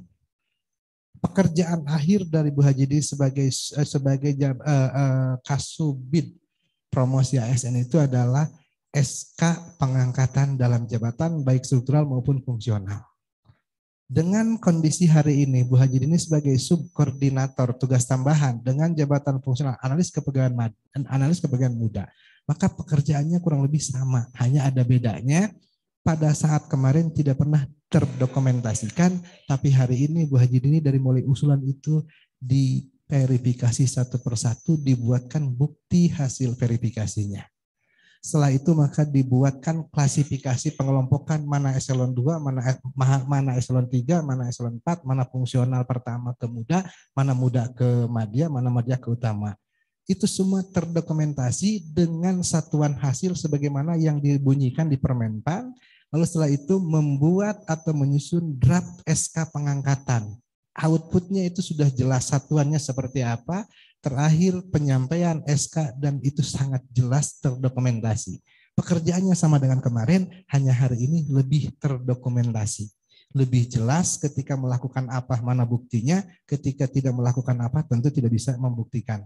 Sehingga tidak bisa asal, tidak bisa di-upgrade tanpa ada bukti yang bisa jelas dipertanggungjawabkan. Lalu penempatan dan penugasan sesuai dengan bidang dan jenjang jabatan fungsional, maka kewajibannya penilaian SKP, penilaian kinerja antara SKP dan Dupak harus seiring. Mungkin ini tugas saya sebetulnya bagaimana menyampaikan informasi bahwa untuk Bapak Ibu sebagai seorang pejabat fungsional itu, bagaimana di dalam memenuhi kewajiban penilaian kinerja itu ada dua hal yang tidak bisa dilupakan. Yang pertama SKP itu adalah kewajiban sebagai PNS-nya, yang kedua PAK penetapan angka kredit itu adalah sebagai kewajiban jabatan fungsionalnya.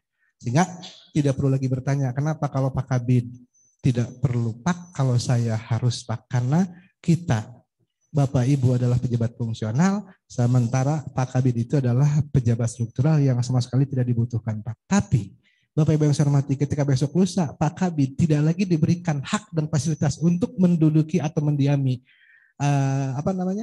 apartemen itu, kita masih punya rumah sendiri. Sementara saya secara pribadi ketika besok tidak lagi berkesempatan untuk menduduki apartemen bidang pengembangan karir, maka saya seorang kontraktor atau belum memiliki rumah sendiri, lebih cenderung kontrak dalam rumah pelaksana. Kurang lebih seperti itu.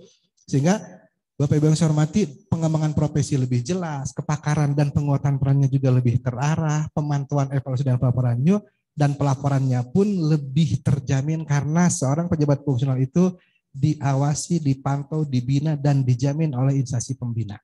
Kami di pemerintah Kabupaten Garut itu hanya instansi pengguna, sementara instansi pembina adalah teman-teman di kementerian yang berhak berwenang untuk menyusun standar kompetensi, melaksanakan diklat, menetapkan regulasi tentang angka kredit dan seterusnya. Artinya ketika Bapak Ibu mendapatkan sesuatu yang tidak puas, maka kita punya orang tua. Bapak Ibu punya orang tua, yaitu instansi pembina. Tapi dalam jabatan struktural murni, atasan kita atau yang memiliki kewenangan mutlak kita adalah PPK melalui usulan dari PYB. Kurang lebih seperti itu.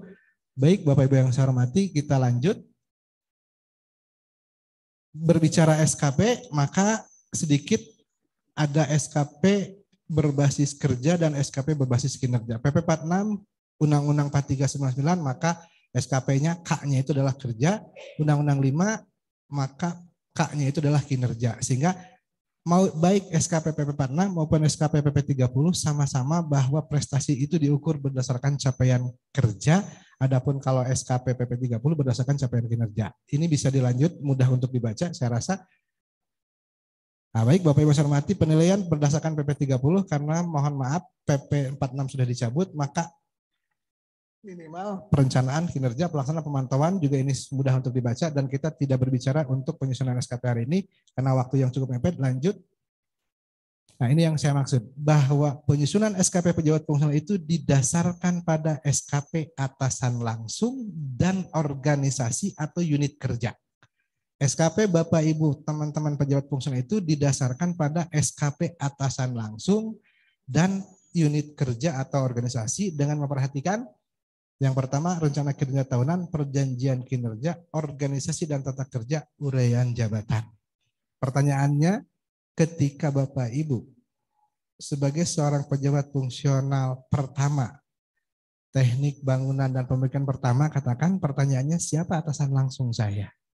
Kalau lihat di SOTK, maka siapapun itu, apapun jabatannya, rumpun pejabat fungsional itu atasan langsungnya adalah Kepala SKPD sebagai pejabat penetap angka kredit. Dalam pelaksanaan tugas, seorang pejabat fungsional itu bisa bertanggung jawab kepada eselon 2, bisa bertanggung jawab kepada eselon 3, bisa bertanggung jawab kepada eselon 4. Atasan langsung Bapak Ibu sebagai pejabat fungsional itu adalah pejabat penetap angka kredit, dalam hal ini Kepala SKPD. Tapi untuk pekerjaan bisa bertanggung jawab kepada eselon 3, eselon 2, atau eselon 2, eselon 3, atau eselon 4. Tergantung bobot pekerjaan itu siapa yang mempertanggungjawabkannya. Ketika Pak Abud sebagai kabid bangunan ya Pak ya, memiliki tugas untuk membuat kajian. Maka kajian itu Pak Abud minta bantuan ke Ibu Bapak PPB Muda. Maka pekerjaan atas kajian itu dipertanggungjawabkan oleh Ibu Bapak tidak ke Bu Kadis, tapi ke Pak Abud sebagai kabid karena baik atau buruknya atau yang bertanggung jawab atas kajian itu adalah Pak Abud bukan Ibu Kadis, kurang lebih seperti itu. Dan seterusnya sehingga Bapak Ibu yang saya hormati, terakhir uraian jabatan. Jangan sampai lupa, kadang-kadang kita disibukkan bagaimana atau apa butir kegiatan saya, bagaimana angka kredit saya, tapi kita lupa siapa saya.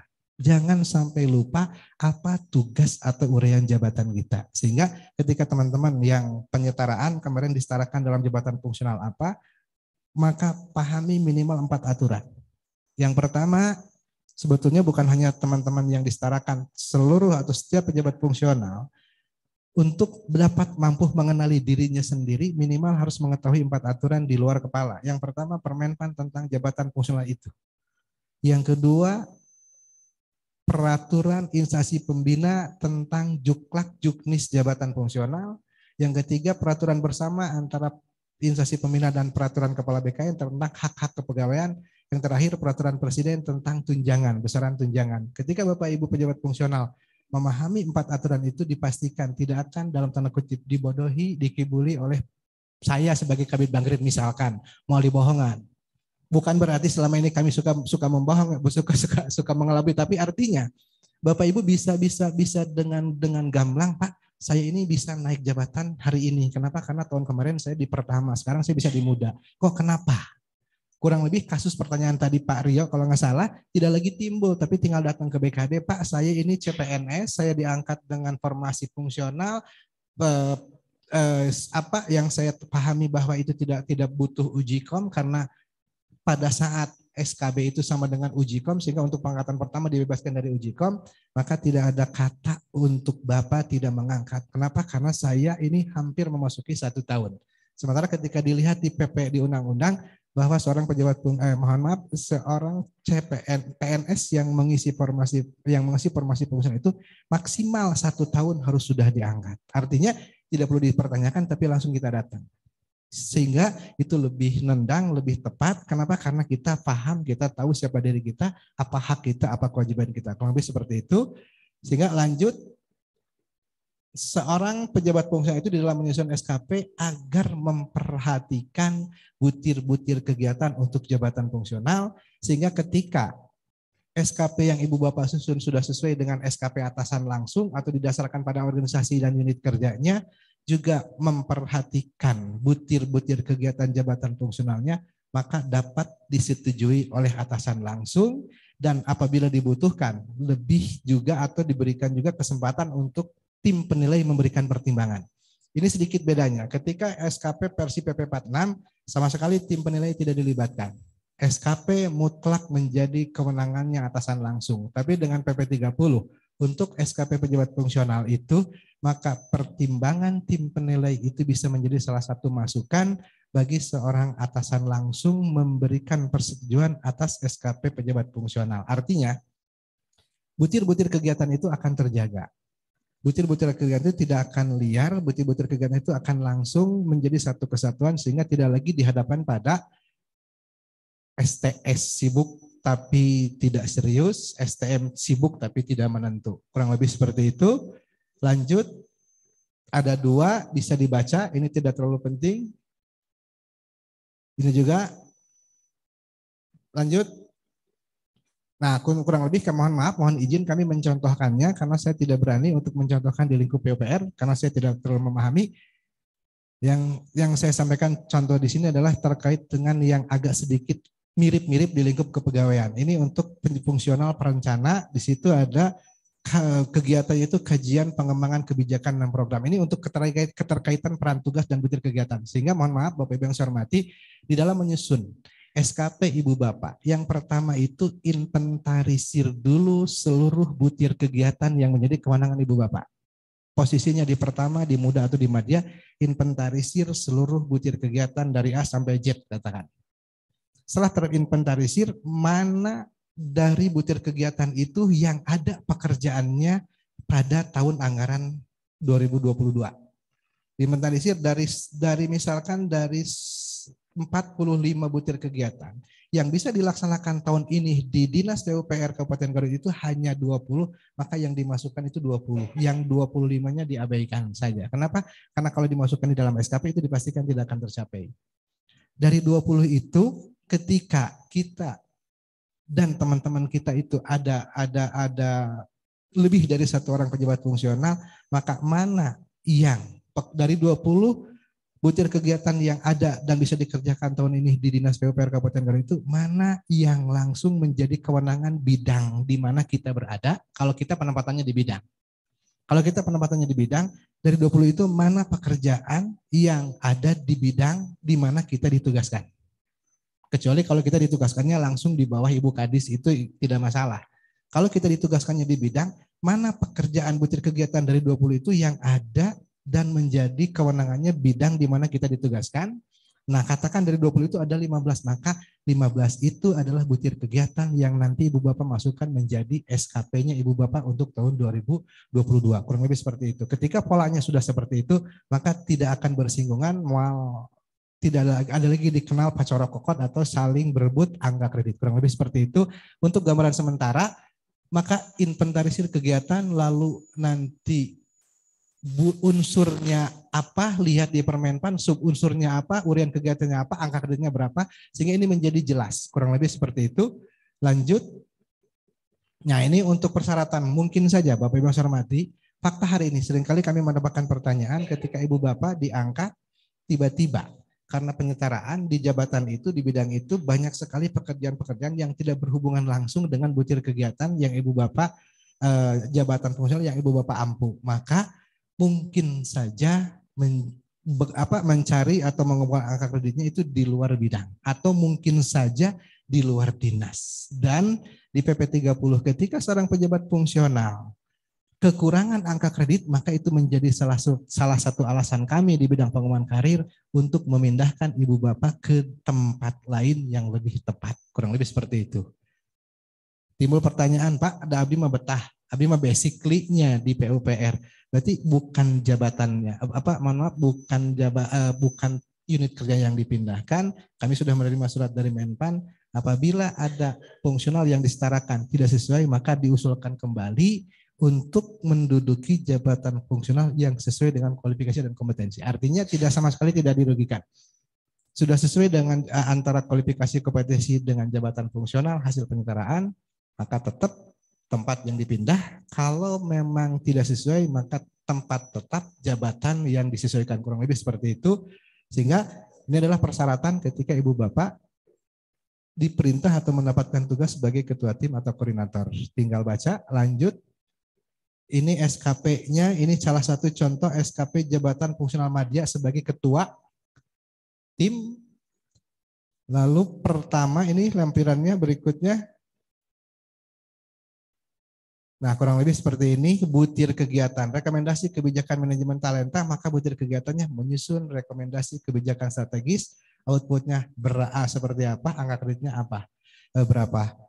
Kurang lebih, jadi menurut saya itu cukup mudah karena kita sudah punya patsun, sudah punya patokan. Bapak Ibu sebagai pejabat fungsional, pahami dulu, kenali dulu butir kegiatan apa yang menjadi tugas pokok core bisnisnya saya sebagai seorang pejabat fungsional.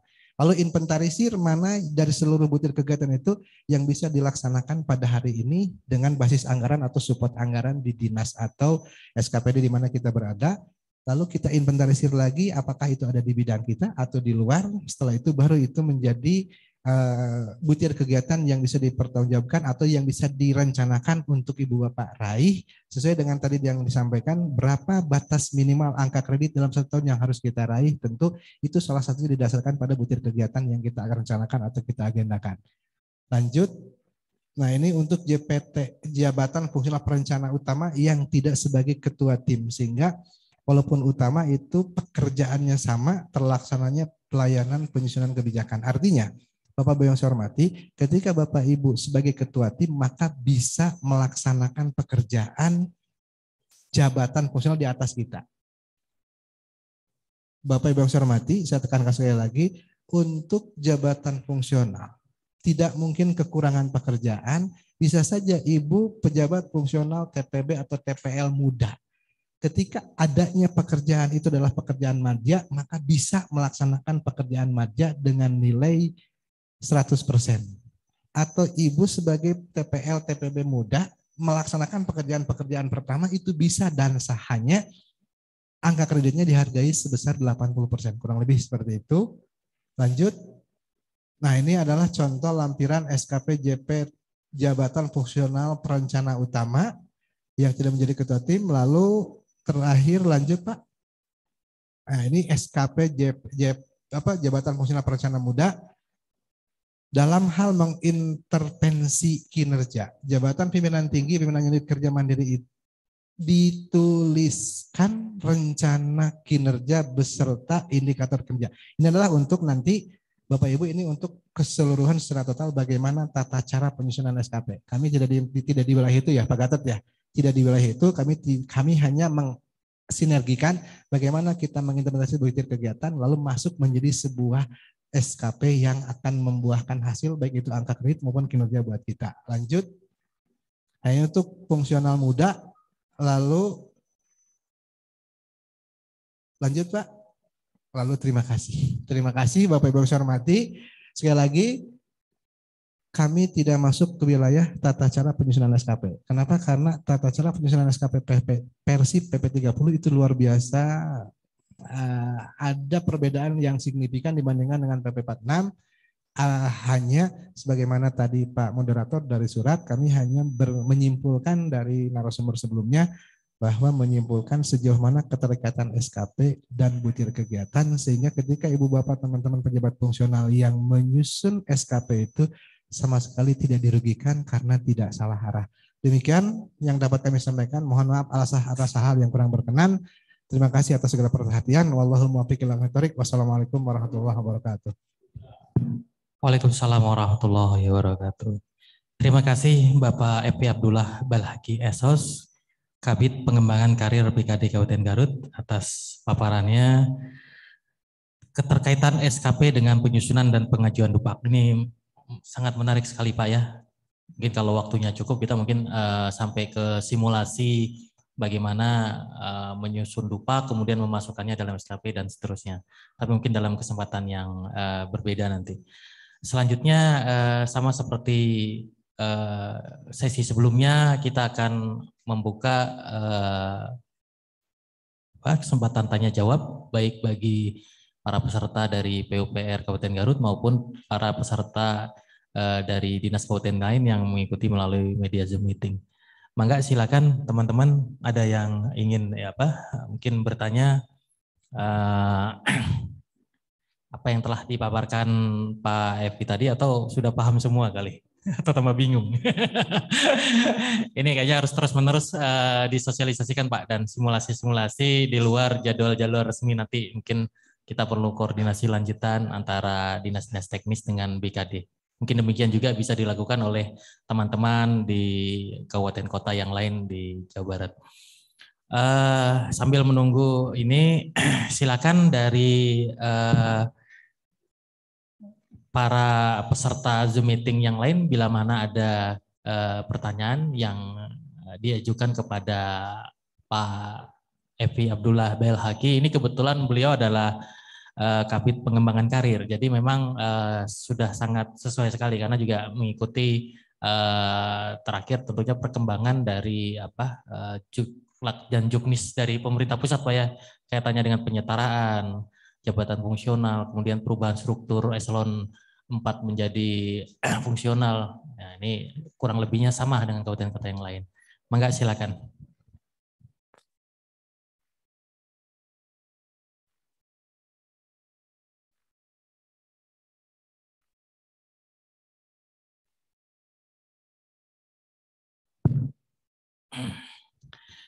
Kalau belum ada, mungkin tadi ada pesan dari dari teman-teman di PUPR pusat ingin memutar video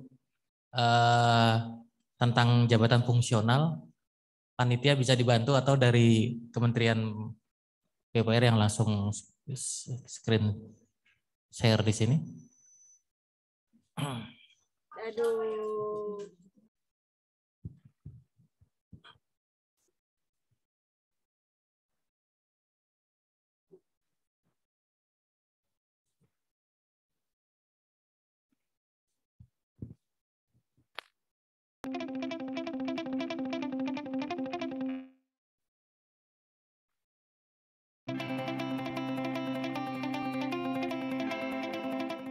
Halo Sobat TBP dan TPL, di video ini kami akan memberikan informasi mengenai alur pengajuan DUPAK yang bisa dijadikan acuan bagi Anda. Khususnya DUPAK, Jabatan Fungsional Teknik Tata Bangunan dan Perumahan atau TBP dan Teknik Penyihatan Lingkungan atau TPL. Dalam mengajukan DUPAK tersebut, seorang pejabat fungsional TBP atau TPL perlu mengikuti langkah-langkah sebagai berikut. Sebagai seorang pejabat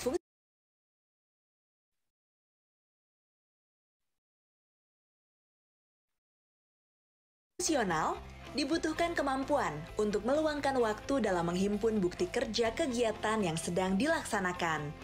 Beberapa hal penting yang perlu diarsipkan sebagai bukti kerja antara lain surat tugas atau surat penugasan lainnya dari atasan, bukti kehadiran dalam melaksanakan pekerjaan, dokumentasi saat melaksanakan pekerjaan, bukti fisik sesuai dengan formulir DUPAK, serta bukti lainnya yang dapat menguatkan bukti fisik. Apabila setiap poin tersebut telah lengkap, maka Anda telah siap untuk mengisi formulir DUPAK. Sekali lagi, jangan lupa kalau bukti fisiknya harus menyesuaikan dengan satuan hasil yang tertera di form Dupak. Selanjutnya, masukkan bukti kegiatan yang telah disusun ke dalam form Dupak.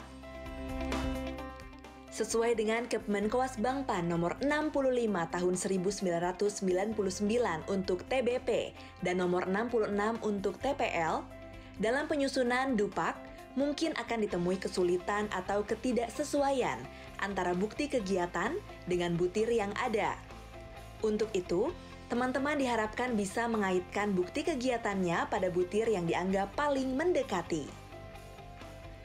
Selain itu, bisa juga melakukan konsultasi kepada pejabat fungsional yang sudah terbiasa mengumpulkan Dupak di tempat kerja Anda, atau kepada Subdit Pengelolaan Jabatan Fungsional Bidang Permukiman dan Pengembangan Profesi yang ada di Direktorat Bina Teknik Permukiman dan Perumahan.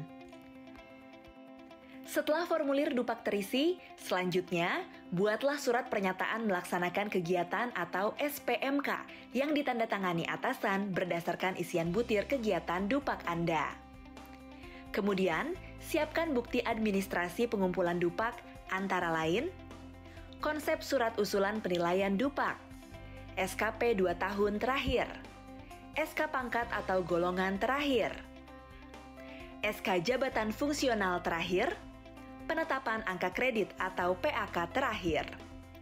Setelah itu, bukti fisik kegiatan, SPMK, dan bukti administrasi dikirimkan ke bagian kepegawaian di unit kerjanya masing-masing.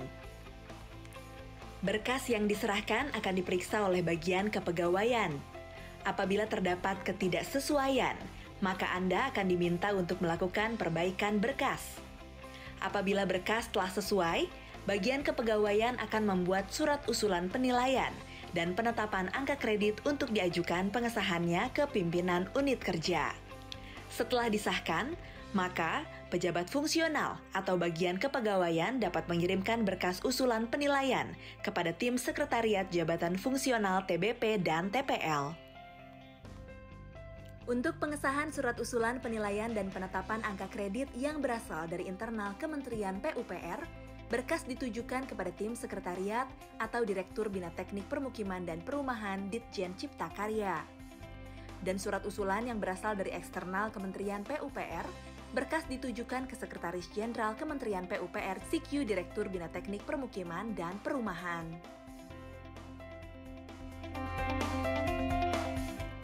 Selanjutnya, surat usulan dan berkas akan diproses dan disampaikan kepada tim penilai untuk diberikan penilaian. Setelah penilaian, maka akan terbit penilaian angka kredit atau PAK terbaru yang dapat dipergunakan untuk keperluan kenaikan pangkat atau kenaikan jenjang jabatan oleh masing-masing pejabat fungsional. Sobat TBP dan TPL, semoga informasi ini dapat bermanfaat dan selamat menyusun Dupak.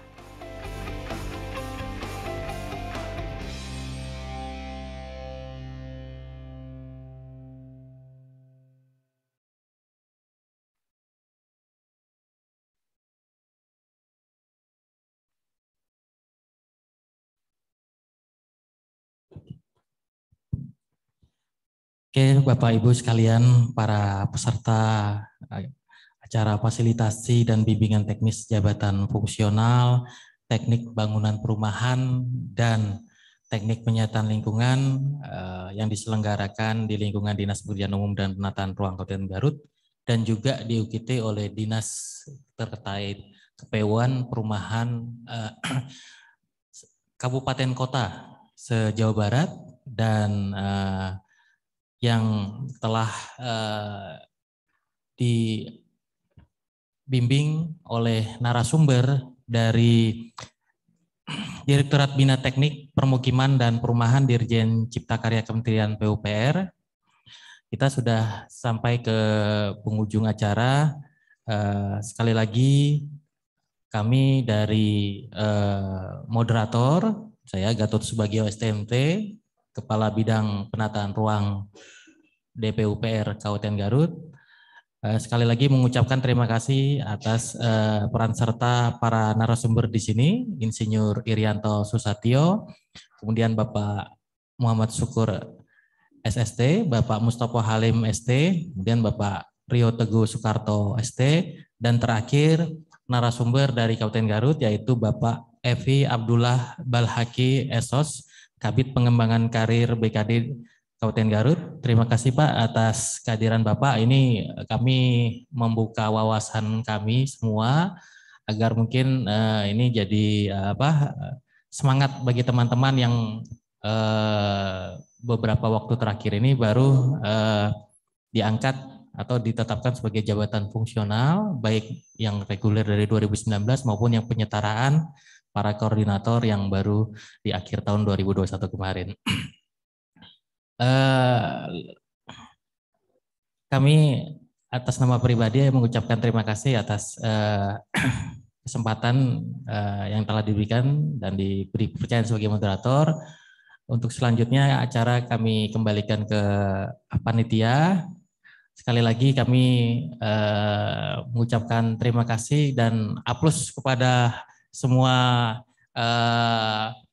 penyaji.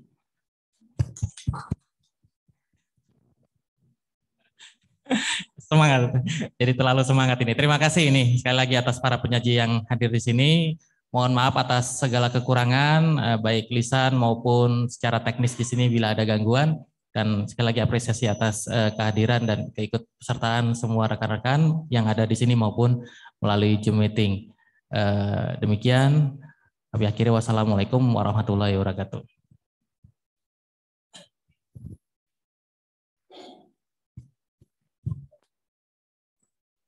Izin live ya. BKD udah jatuh Pak. Sebelumnya, kepada peserta Zoom agar menyalakan kamera untuk sesi foto.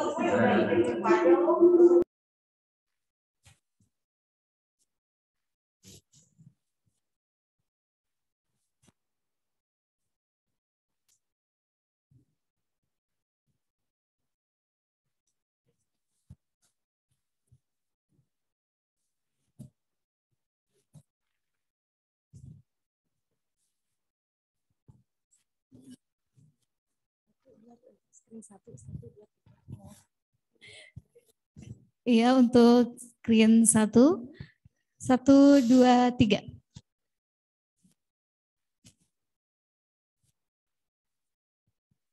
Sudah. Untuk screen 2, 1, 2, 3.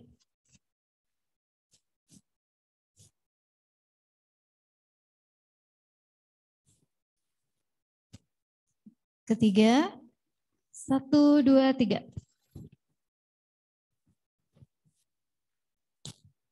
Alhamdulillahirabbil alamin. Acara demi acara pada hari ini telah selesai dilaksanakan. Semoga apa yang telah disampaikan dapat menambah wawasan kita semua. Untuk selanjutnya, penutupan acara yang akan disampaikan oleh Bapak Abud, Kepala Bidang Bangunan. Kami persilakan. Bismillahirrahmanirrahim. Assalamualaikum warahmatullahi wabarakatuh. Bapak, Ibu yang saya hormati, tadi kita telah mengikuti bersama-sama pelaksanaan BIMTEK Jabatan Fungsional TBP dan TPL yang disampaikan oleh 5 narasumber yang sangat luar biasa. Untuk itu saya ucapkan terima kasih kepada para narasumber atas penyajian materinya dan para peserta BIMTEK yang telah mengikuti sejak tadi pagi. Semoga materi yang disampaikan dapat bermanfaat bagi kita semua. Amin, amin, ya Allah, ya Rabbal Alamin.